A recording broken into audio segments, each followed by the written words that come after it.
Pirámides, templos, tumbas. Estas maravillas antiguas prometen secretos aún mayores ocultos bajo las arenas de Egipto. Ahora, la ciencia más puntera decodifica por fin la misteriosa tierra de los faraones. Con la tecnología moderna, empezamos a vislumbrar cómo vivían los antiguos egipcios y la forma en que morían. En esta ocasión, misterios de vileza y vicio en el corazón del antiguo Egipto. ¿Revelará la ciencia los indicios de un homicidio de 5000 años? Como forenses de la actualidad, hemos logrado reconstruir el arma probable.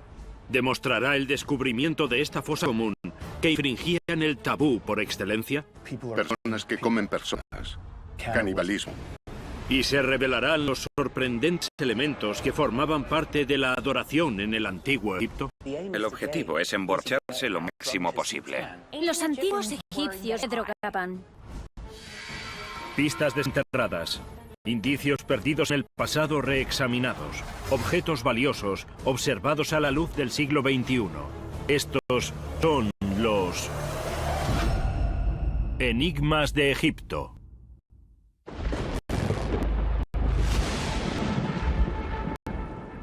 Durante siglos, los arqueólogos han buscado valiosos objetos y tesoros del pasado olvidado de Egipto. Y lo que han descubierto revela una civilización deslumbrante, rica en arte y ambición. Pero también hay pistas que apuntan a un lado oscuro de este mundo antiguo, donde la vida podía cortarse brutalmente, ya fuese por vicio o vileza.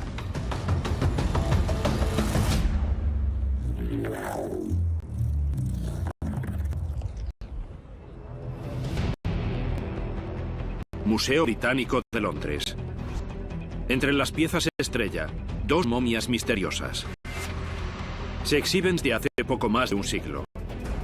Pero los egiptólogos saben muy poco sobre ellas. ¿Qué secretos ocultan algunas de las momias egipcias más famosas del mundo? La ciencia moderna ha revelado por fin extraordinarias e inesperadas pistas. Hemos empezado a examinarlas como científicos forenses, como casos sin resolver. Estaba ahí, ante nuestros ojos, sin saber que siempre había estado ahí. Ahora, 5 milenios después, los científicos del siglo XXI realizan un descubrimiento asombroso. Resulta bastante chocante porque parece víctima de un asesinato. ¿Habrán develado los expertos las pistas de un asesinato cometido hace 5000 años? Gebelein, Alto Egipto. A 40 kilómetros al sur de la actual Luxor.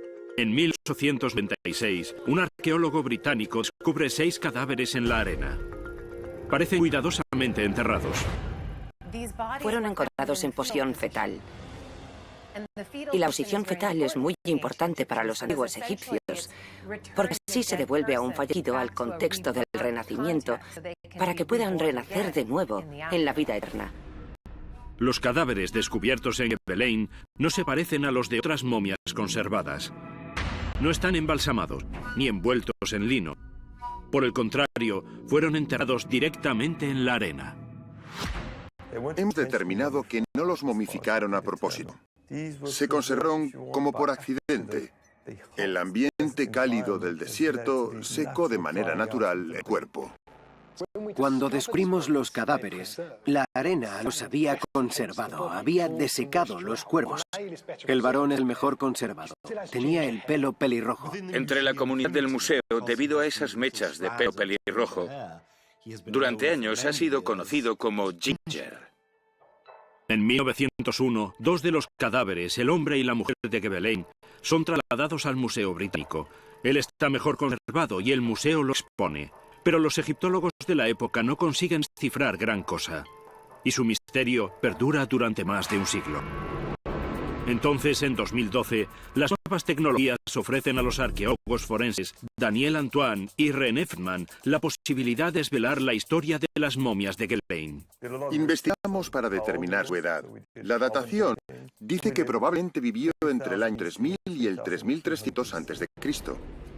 Increíblemente, eso sitúa al hombre y a la mujer de Gebelein entre las momias más antiguas de Egipto.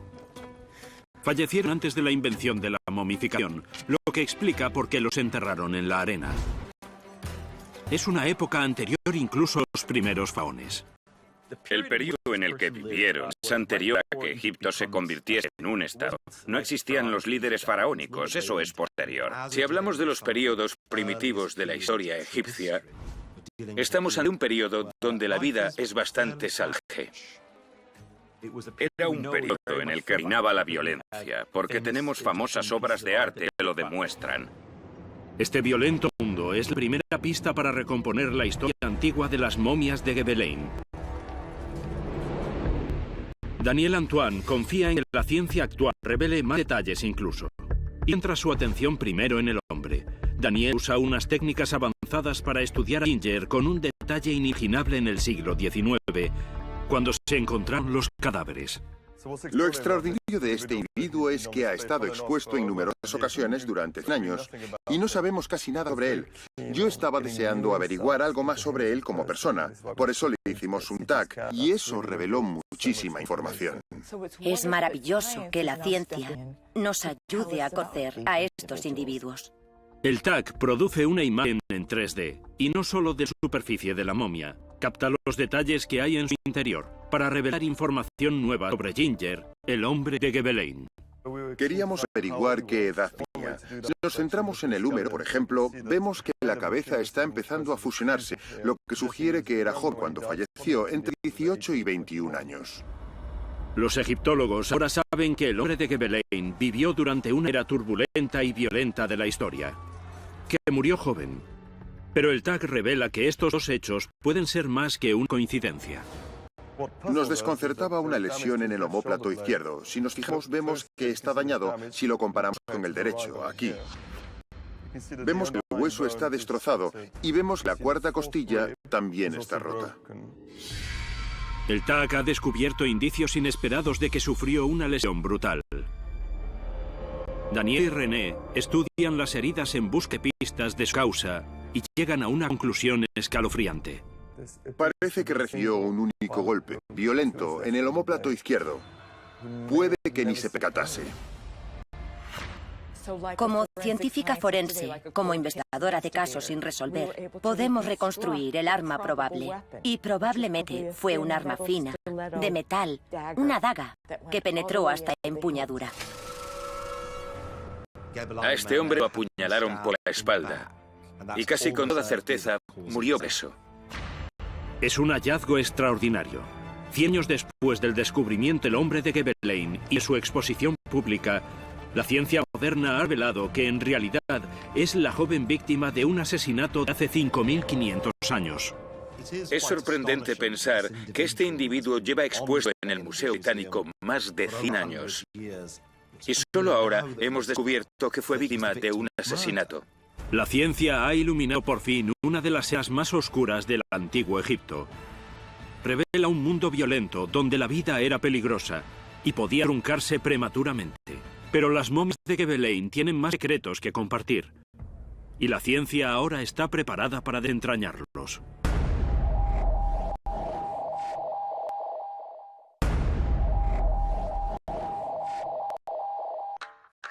Los egiptólogos Daniel Antoine y René Friedman han utilizado la ciencia para revelar que el hombre de Gebelein fue asesinado. Pero en 2018 dirigieron su atención hacia la mujer enterrada a su lado para preguntarse qué secretos podría revelar. Siguiendo una corazonada, René estudió a la mujer de Gebelein con una cámara de infrarrojos. He conseguido una pequeña cámara de infrarrojos que normalmente se usa para fotografiar la fauna. No esperaba encontrar nada, pero de repente estás mirando a través del visor y dices, ¡oh, Dios mío! La cámara de infrarrojos de René reveló unas marcas nítidas en la espalda, invisibles a simple vista. Una serie de eses y un palo o bastón. Estaba justo en una zona que era muy visible, pero no se podía ver sin los infrarrojos. Las únicas pruebas de que se hacían tatuajes se encontraban en las estatuillas y murales. Este es el primer ejemplo de un tatuaje real. Gracias a las estatuillas, vemos que es muy probable que se hiciesen tatuajes en el Egipto predinástico. Pero yo nunca me habría imaginado que encontraríamos un tatuaje. Hasta ahora, Las pruebas habían demostrado que solo se tatuaban las mujeres. Con el poder de la tecnología infrarroja, René podrá cuestionar esa teoría. ¿Tendrá marcas similares el hombre de Gebelein? René examina el cadáver bajo la luz infrarroja y le asombra lo que descubre. El brazo del hombre parece tener tatuado un toro y una oveja. Tiene 2 animales con cuernos. El significado de estos animales es algo que todavía no hemos averiguado, que no nos explicaban mucho de aquella era. Es un descubrimiento extraordinario. La primera prueba real de un tatuaje del antiguo Egipto y la primera prueba de que tanto hombres como mujeres se tatuaban. Y no solo eso. El hombre y la mujer de Gebelein tienen más de 5.000 años. Los tatuajes de estas momias aparentemente son los tatuajes más antiguos del continente africano. El arte del varón egipcio es el ejemplo primitivo más claro de arte corporal plasmado sobre un individuo en el mundo. René explora ahora qué significado podrían haber tenido estas marcas. Y comienza por intentar comprender cómo se hacían. Es evidente que son tatuajes permanentes. Son subcutáneos y por eso no podemos verlos en infrarrojos. Si fuesen tópicos, los habríamos visto pintados sobre la piel. Los análisis adicionales han demostrado que los tatuajes se aplicaban a los individuos a lo largo de toda su vida, probablemente aplicando hollín en la dermis. Estos tatuajes son de carbón, de modo que parece que lo que hacían era coger hollín de las hogueras, recoger esa sustancia negra, convertirla en pasta y después, con una aguja, aplicarla en la piel. Para René, es una señal de que los tatuajes tenían un enorme significado para la gente de Gebelein y creían que valía la pena arriesgar sus vidas por ello. Yo no creo que los tatuajes fuesen solo decorativos. En la antigüedad, antes de los antibióticos, cortar la piel e introducir tu cuerpo una sustancia extraña, simplemente en la piel, podría costarte la vida. Los expertos se preguntan por qué el hombre y la mujer de Gebelein corrieron el riesgo de tatuarse. Estudian las marcas en busca de pistas de su significado cultural. Los tatuajes representan a un toro salvaje y a un narruí. Ambos figuras importantes de poder en la historia del Egipto primitivo, lo que sugiere que este joven era una figura importante. Tenía una posición buena, no necesariamente el estatus más alto de la sociedad, pero era alguien importante, tal vez pertenecía a la clase guerrera. En cuanto a la mujer de Gebelein, las S se han encontrado en cerámica de un periodo similar, mientras que el bastón parece algún tipo de implemento ritual. De nuevo, es marca de que la mujer tiene un estatus elevado en la sociedad. Los egiptólogos concluyen que los tatuajes ofrecen una pista del estatus del hombre y de la mujer en su tribu. En el Egipto predinástico. Parece haber marcas de animales en los hombres y rasgos lineales en las mujeres, como una distinción social entre las actividades masculinas y los símbolos de poder. Las mujeres llevaban un tipo de tatuaje y los hombres otro. Son indicaciones de los grupos a los que pertenecían, casi como los símbolos de las bandas. Las momias de Gebelein permanecieron expuestas al público 100 años, y nadie conocía su historia. Ahora la ciencia moderna por fin ha desvelado sus secretos, para revelar a un guerrero asesinado y a una mujer con estatus, ambos portadores de los tatuajes más antiguos de Egipto, la marca de su antigua tribu. La ciencia nos ha permitido desentrañar estas nuevas pruebas para comprender mejor quién era el hombre de Gebelein, para que la opinión pública no lo vea como a una momia, sino como a una persona de un pasado lejano.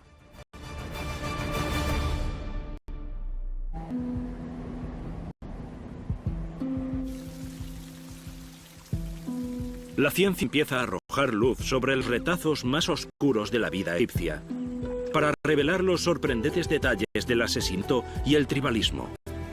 Ahora, la nueva arqueología ofrece pruebas de prácticas más siniestras y cabe que los egipcios se habrían visto obligados a adoptar ante un desastre natural.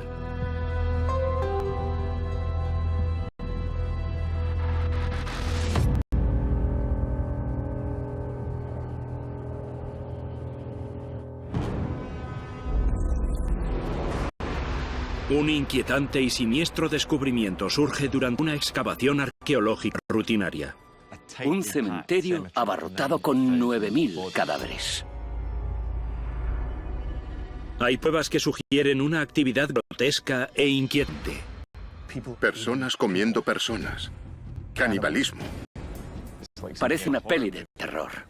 Los expertos investigan si pudo haber ocurrido algo que obligó a los egipcios a infringir el tabú por excelencia.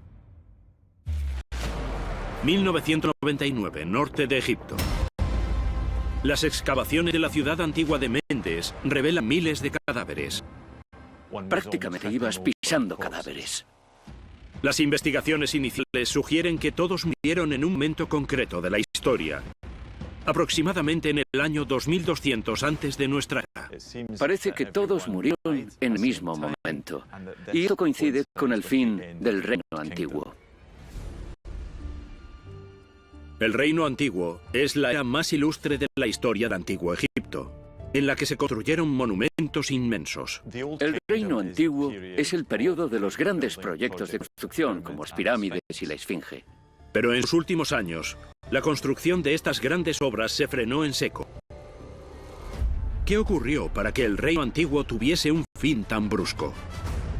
Los investigadores buscan sucesos relacionados en los textos antiguos y descubren una época de gran inquietud social. Un periodo de unos 150 años de caos político, de dificultades económicas. Nadie podía estar seguro de si volvería a casa con vida. Los egiptólogos buscan más pistas para comprender este periodo clave en la historia de Egipto. Reexaminan otras excavaciones que datan de esa época. En la década de 1920, a unos 30 kilómetros al sur de Luxor, unos trabajadores de la localidad de Moala se encuentran con una tumba excavada en la ladera de una montaña.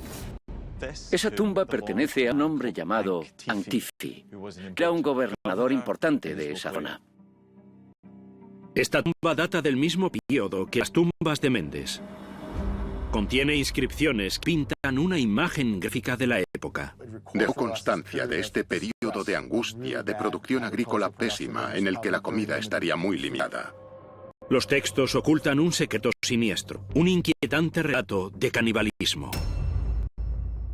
El texto utiliza unos términos bastante siniestros para decir que todo el Alto Egipto se moría de hambre, hasta tal punto de empezar a comerse a sus hijos. Estas palabras hoy en día nos provocan escalofríos. ¿Qué pudo haber sumido a Egipto en una hambruna tan terrible que incluso pudo haberlos impulsado a volverse contra sus semejantes de una forma tan inhumana?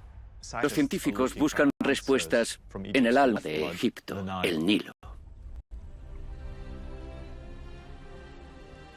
El profesor Fekri Hassan, de la Universidad Francesa de Egipto, es geoarqueólogo. Durante décadas ha estudiado los ciclos antiguos del río Nilo.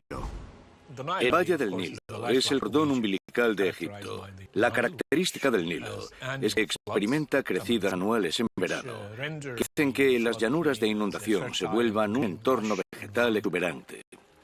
Las aguas de la crecida depositan un cieno fértil sobre los campos y reponen los nutrientes del suelo para producir cosechas sanas. Egipto tiene suerte porque la crecida del río llega justo en el momento adecuado para la cebada y el trigo. Las crecidas anuales del Nilo producen enormes frutos. Si se interrumpiesen, Egipto moriría de hambre.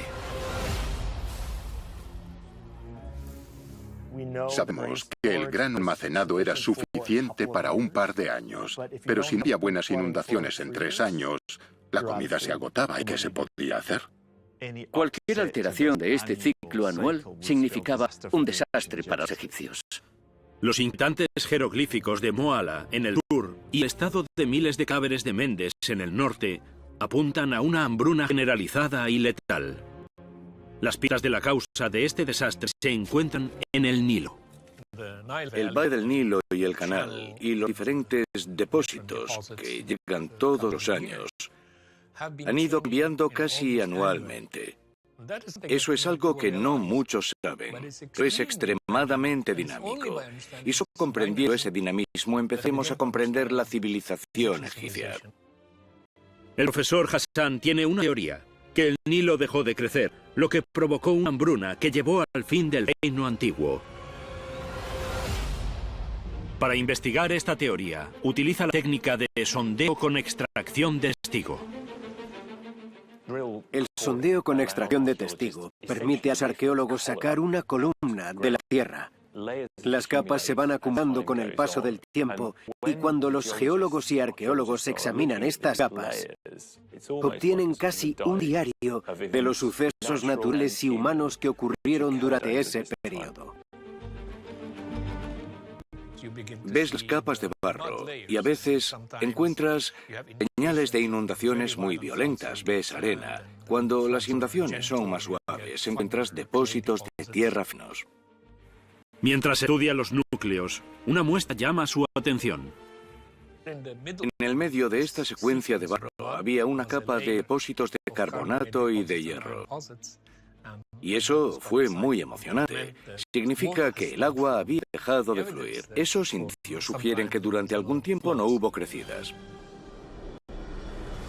Tras datación por radiocarbono de los sedimentos, el profesor Hassan puede señalar el momento exacto en el que el Nilo dejó de crecer. Es extraordinario porque se corresponde con la fecha de los cadáveres de Mendes y con los relatos de canibalismo. Si no hay crecidas, los habitantes de las ciudades tienen hambre y surge el pillaje, la violencia, etc. Suficiente para destruir al Estado. Fueron momentos de extrema dureza.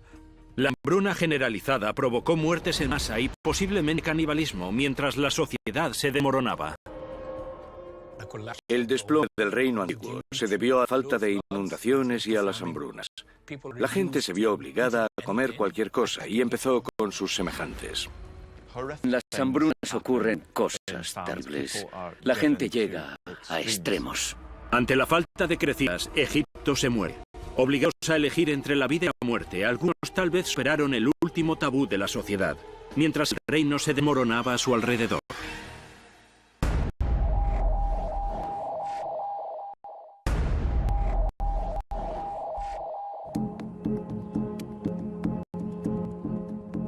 Los faraones poco podían hacer para controlar la naturaleza.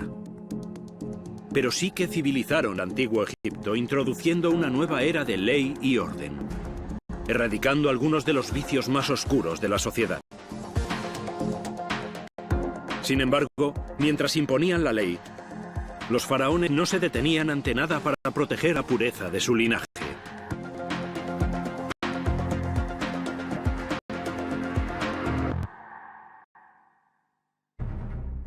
Una momia no identificada y una caja funeraria con el sello real.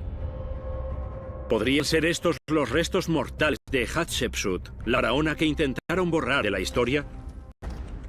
Hay una campaña de destrucción contra su nombre y contra sus imágenes. Pero ahora resolverá finalmente la tecnología del siglo XXI el caso de la monarca desaparecida. Es un trabajo de detectives y la ciencia nos está ayudando a resolver el misterio.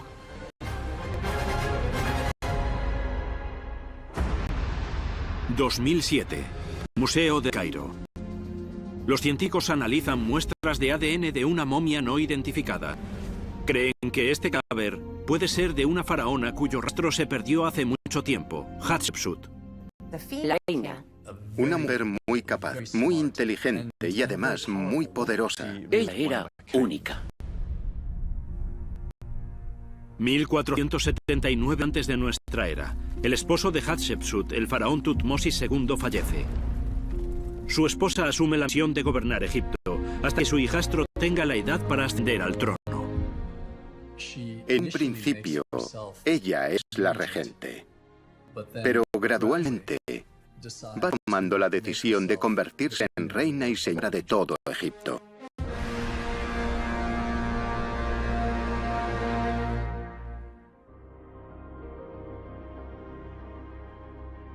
Gobierna un Egipto pacífico y próspero durante 2 décadas y construye monumentos destacados. Su mayor logro fue su templo mortuorio de Deir el-Bahari. Pero en una cueva sobre el templo, unas pinturas antiguas muestran que esta soberana no era respetada por todos sus súbditos. Hay unas pinturas que la muestran practicando sexo. Era desconcertante pensar que una mujer pudiese ser tan poderosa. Había personas que querían verla fracasar. El antiguo Egipto era un mundo de hombres en el que Hatshepsut debía parecer fuerte. Por eso sus estatuas muestran su rostro con el cuerpo y la barba de un hombre. Digamos que adopta una forma masculina. Grandes músculos, bíceps, pectorales, un cuerpo fuerte. Presentarse como varón le daba una legitimidad que de otro modo no tendría.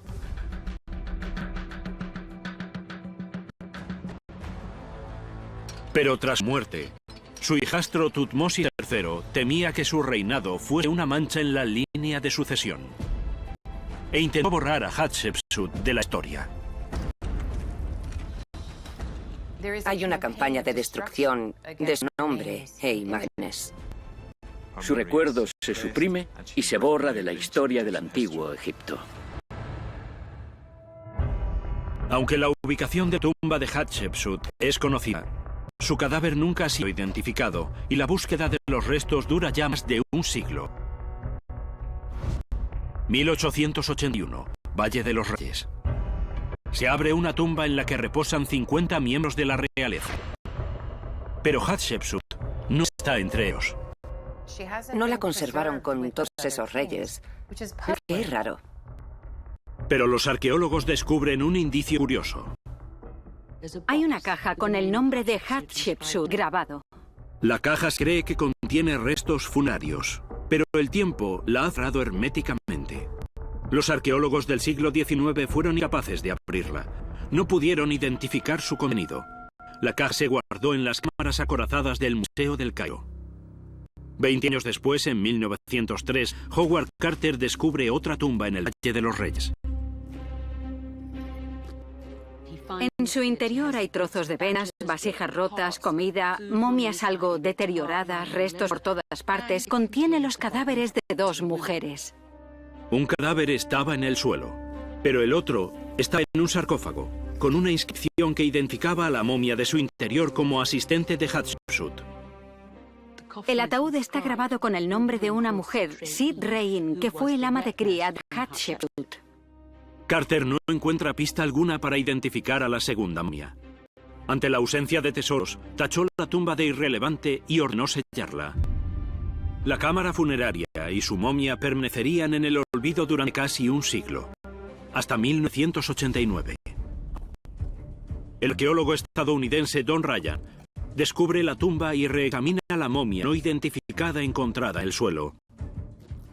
Don Ryan reinvestiga esta tumba, la KV-60. La documenta, la vacía y la excava con sumo cuidado y especula con que el cadáver podría ser el de Hatshepsut.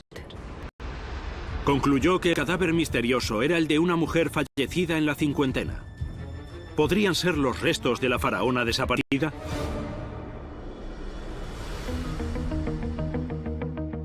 En 2007, un equipo de arqueólogos del Museo Egipcio intentan resolver el caso empleando los nuevos avances en tecnología.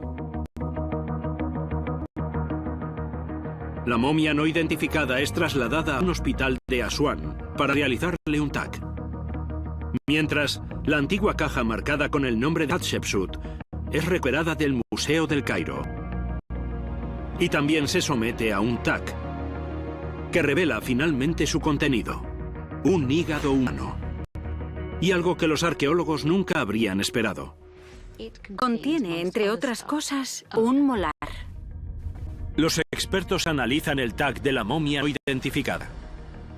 Increíblemente, la imagen muestra que le falta un molar. Parece una coincidencia extraordinaria. Utilizando un modelo digital, los investigadores intentan encajar el diente en la mandíbula, y el resultado les sorprende.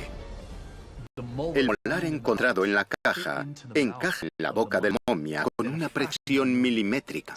Así que probablemente sea Hatshepsut. Pero no todo el mundo quiere aceptar esta conclusión. Será necesario proseguir la investigación para confirmar la teoría. De momento, la identificación del cadáver usando el diente es circunstancial. A la momia falta un diente. Oh, mira, un diente en una caja relacionada con Hatshepsut. Yo necesito pruebas forenses más concretas. Los científicos recurren a los últimos avances en análisis y pruebas de ADN. Quieren comparar el ADN de la momia misteriosa con el de los parientes conocidos de la reina Hatshepsut.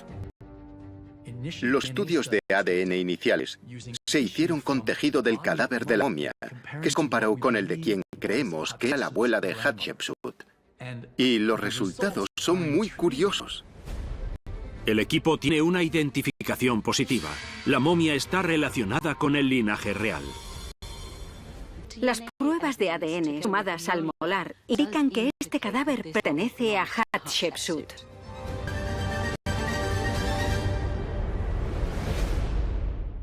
Perdida durante miles de años, ignorada por varios arqueólogos eminentes, la tecnología del siglo XXI ha identificado por fin el cadáver perdido de la reina Hatshepsut, cuya reputación, vida e incluso muerte estuvieron a punto de ser borradas de la historia.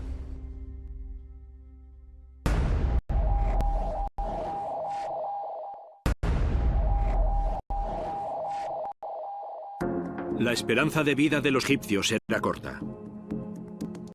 Enfrentarse a las amenazas de infección, los desastres naturales e incluso el asesinato significaba que llegar a los 30 era alcanzar la vejez. Ahora, la arqueología ha descubierto indicios inquietantes de una práctica ritual siniestra que acortaba trágicamente la vida de algunos antiguos egipcios.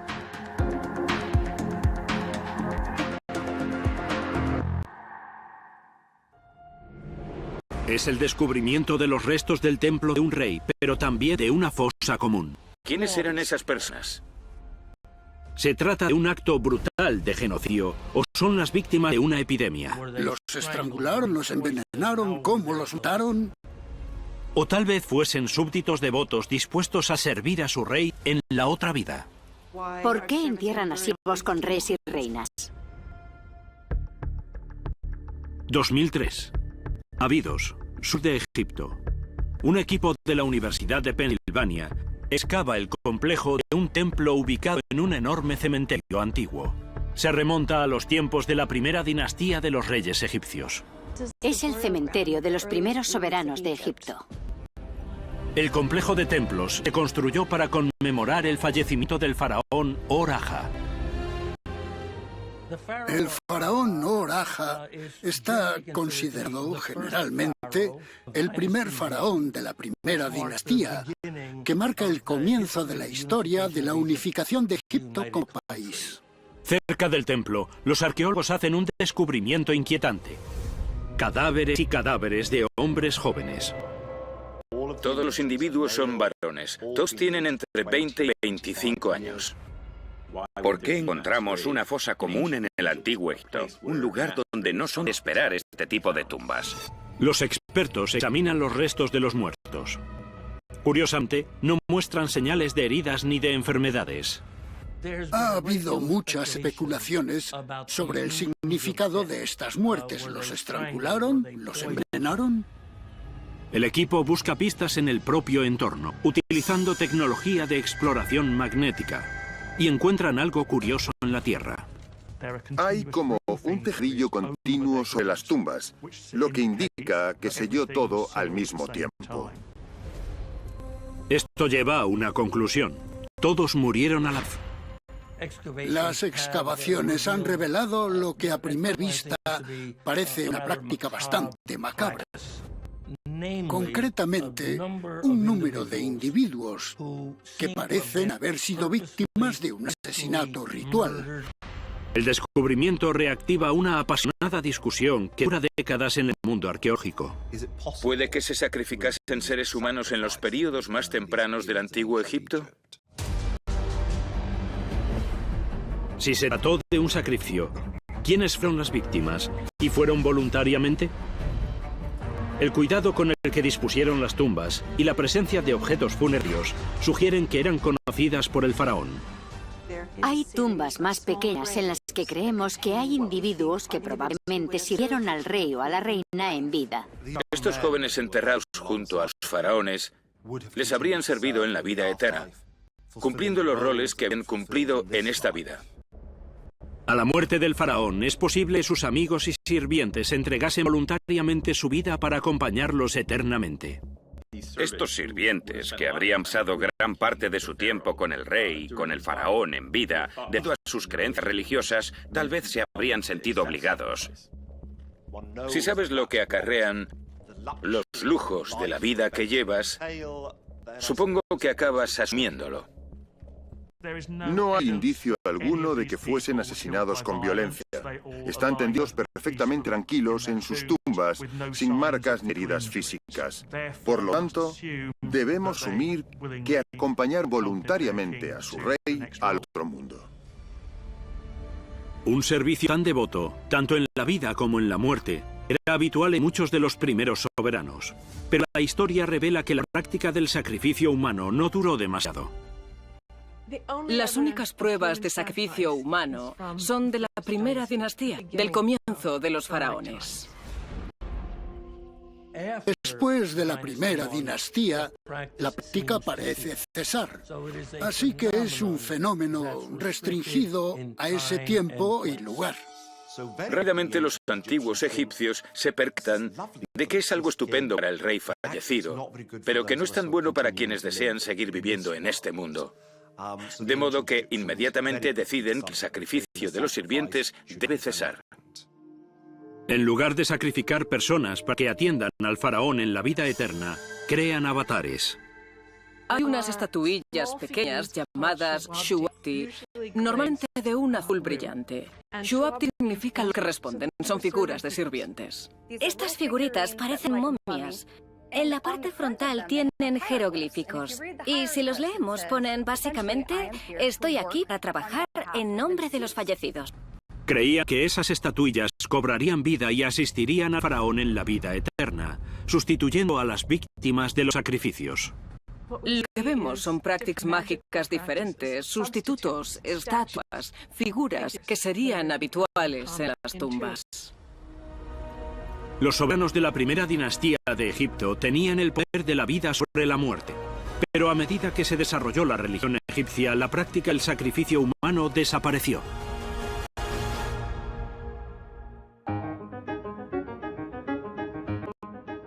No todas las prácticas del antiguo Egipto implicaban asesinato, canibalismo o sacrificio humano.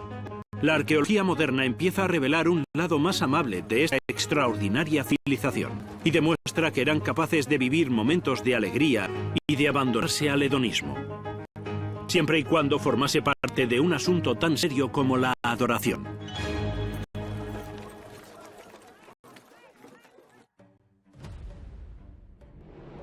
Un nuevo descubrimiento en un famoso templo sugiere que los antiguos egipcios practicaban celebraciones en las que se embriagaban. El objetivo es emborracharse lo máximo posible. ¿Qué ocurría en esos festivales y por qué se celebraban en los templos? Ahora se buscan respuestas usando farmacología moderna. Los antiguos egipcios salían de fiesta los viernes por la noche. La gente se drogaba. 2004, Luxor. Un equipo de la Universidad Johns Hopkins excava en una sección del complejo de templos de Karnak, uno de los lugares más sagrados de Egipto. Les sorprende descubrir un nuevo conjunto de jeroglíficos que describen un festival de la embriaguez y encuentran una zona del yacimiento destinada a emborracharse. Encontrar la zona de borrachera en lo que podría considerarse el Vaticano del antiguo Egipto es muy inesperado. El equipo investiga en busca de respuestas. Estudian tumbas y murales de la misma época que los jeroglíficos y descubren pruebas de que se bebía mucho. Tenemos numerosas escenas de banquetes, de personas que beben en exceso en algunos casos. Tenemos ejemplos de personas que vomitan porque están muy borrachas. Vemos a hombres y mujeres en banquetes y a los sirvientes que les traen enormes jarras de alcohol. En los textos de esas escenas, los mayordomos a veces les dicen a las damas: hasta el fondo, hasta el fondo. Hablando sin rodeos, las imágenes muestran a los egipcios de fiesta un viernes por la noche. Todo el mundo se lo está pasando de maravilla. ¿Y cuál era la bebida en estos festivales? Se han encontrado numerosas pruebas de la elaboración de cerveza en las grandes ciudades. La cerveza era fundamental en su dieta. La cerveza era común en el antiguo Egipto, por una buena razón. La cerveza está más limpia que el agua del Nilo. El proceso de fermentación, en cierto sentido, actúa como desinfectante. Los expertos que intentan comprender el Festival de la Embriaguez estudian pruebas de tumbas antiguas. Sorprendentemente, revelan que la cerveza también tenía propósitos espirituales. Tenemos figuras hechas de madera que se colocaban en las tumbas y que muestran la cocción y la destilación. Y el objeto de esas figuras es asegurarse de que, en la vida eterna, tendríamos a alguien destilando para nosotros. Los expertos incluso han encontrado a personas enterradas con recipientes de cerveza. No solo salían de fiesta en esta vida, también querían llevársela a la vida eterna. Y enterrar a alguien con cerveza es una forma de asegurarse. El papel de la cerveza en los rituales explica en cierta medida el significado del Festival de la Embriaguez, pero se utilizaba algo más que alcohol. Tenemos pruebas de que el loto azul fue utilizado por los egipcios. La farmacología moderna ha revelado que la flor y las semillas del loto azul contienen componentes psicoactivos. Ingerir esa planta puede provocar una sensación de euforia. Hay pinturas y referencias contemporáneas que nos indican que ese pueblo usaba la flor del loto azul para drogarse. Lo vemos en las paredes de las tumbas. Hay personas que la llevan a modo de guirnalda en la cabeza. Los vemos esnifándola y a veces vemos la flor colocada sobre un recipiente, posiblemente lleno de vino o de alcohol. Hoy, la medicina moderna utiliza compuestos extraídos del loto azul en ansiolíticos y somníferos. Pero cuando en el Festival de la Embriaguez se mezclaba con alcohol, los efectos eran incluso más potentes. Sabemos que se puede echar esta flor en el alcohol y que los productos químicos psicoactivos se disuelven en el alcohol, de modo que pueden beberse. La mezcla de una droga psicoactiva y un depresor como el alcohol puede conseguir una embriaguez aún mayor. Estas celebraciones no buscaban solo el placer personal. Eran ceremonias religiosas en las que los participantes se intoxicaban para contactar con sus dioses. No eran fiestas solo para emborracharse y divertirse. Eran celebraciones rituales sumamente organizadas, donde el consumo de alcohol pretendía inducir un estado trascendente. Se emborrachaban completamente, perdían el conocimiento. Si tenían suerte, soñaban y veían a la diosa a la que adoraban. Los expertos acuden a los textos religiosos para comprender los orígenes de estas celebraciones y descubren un mito sobre una diosa enfadada, derrotada por el poder de la cerveza. El Festival de la Embriaguez está casi con seguridad relacionado con la diosa Hathor. Es enviada para eliminar a los seres humanos, para masacrarlos. Pero ellos logran engañar a la diosa mezclando cerveza con un pigmento rojo llamado ocre, creando un charco gigante que parece sangre. La diosa se bebe esa cerveza con el pigmento rojo, se emborracha, pierde el conocimiento y los dioses la atrapan. Y así la humanidad se salva. Es la pista final para explicar un fenómeno hedonista. En el Festival de la Embriaguez, el objetivo es emborracharse lo máximo posible, como forma de veneración. Era la forma de establecer un contacto con los dioses. Parece que usan el alcohol y las drogas para evadirse, para celebrar la vida en este mundo y asegurarse la felicidad eterna en el otro.